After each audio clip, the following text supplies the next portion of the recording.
जब मैं आपको करा रहा था आरएमएस की तैयारी तब भी मैंने आपको बोला था कि पॉलीगन से बहुत सारे सवाल आपके आने के चांसेस रहते हैं। यहां पे भी अगर आप देखोगे तो लगातार 2 सवाल 2020 में पॉलीगन से पूछे गए, ऐसी पिछले साल के पेपर में भी पॉलीगन से क्वेश्चन पूछे गए थे। आज हम पॉलीगन को डिस्कस कर लेते हैं। आप सभी को पता है कि पॉलीगन्स में जो है आपके मेनली एक ऐसा फिगर है जो आपका स्ट्रेट लाइन से बना हुआ होता है, ना कि कर्व्ड लाइन से। दूसरा वो एक क्लोज फिगर है। तो 6th में ये क्वेश्चन आ गया था कि क्या सर्कल एक पॉलीगन है, तो सर्कल एक पॉलीगन नहीं है क्योंकि वो कर्व्ड लाइन से बना हुआ है। अब पॉलीगन में अगर 3 साइड है तो ट्राइंगल कहते हैं, 4 साइड है तो क्वाड्रिलेटर कहते हैं, 5 साइड है तो आपको याद रखना है पेंटागन कहते हैं, 6 साइड है तो हेक्सागन कहते हैं, 7 साइड है तो आपको याद रखना है हेप्टागन कहते हैं, 8 साइड है तो ऑक्टागन कहते हैं, और 9 साइड है तो नैनोगन, और 10 साइड है तो डेकागन कहते हैं। ये आपको पता होना चाहिए। अब बात करूं हर एक, जैसे मान लीजिए अगर मैंने आपका एक ही आपका पेंटागन बनाया तो इस पेंटागन में इसको कहते हैं इंटीरियर एंगल्स, ठीक है, इसको कहते हैं इंटीरियर एंगल। अब अगर आपको इनका सम निकालना है कि कितने इंटीरियर एंगल्स का सम कितना होगा,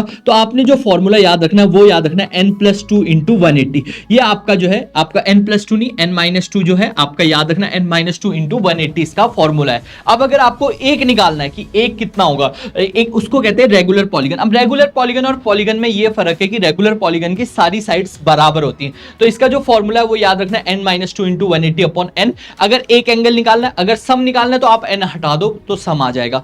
अब बात करो एक्सटीरियर एंगल, तो एक्सटीरियर एंगल देखिए हर एक एक्सटीरियर एंगल चाहे कोई भी फिगर हो, इसका भी एक्सटीरियर एंगल ये एक्सटीरियर एंगल्स का सम हमेशा 360 होता है। लेकिन अगर आपको एक एक्सटीरियर एंगल निकालना है तो फॉर्मूला हो जाएगा 360/n। अब बात करते हैं यहां पे आपका डायगोनल्स की। अगर आपको डायगोनल निकालने के लिए बोल गया तो डायगोनल का फॉर्मूला होता है n-3 डिवाइडेड बाय 2। इसका ये मतलब है, n का मतलब है जैसे ये हेक्सागन है तो हेक्सागन में 6 साइड होंगी, तो ये आ जाएगा 6 - 3 डिवाइडेड बाय 2। तो आंसर आ जाएगा 6 में से 3 गया तो आपका कितना हो जाएगा, 6 में से 3 गया तो 3 और अपॉन में 2, तो 2 3 = 6, तो आंसर क्या आ जाएगा 9 आ जाएगा। ऐसे ही शॉर्ट्स के लिए आप मुझे सब्सक्राइब जरूर कीजिए।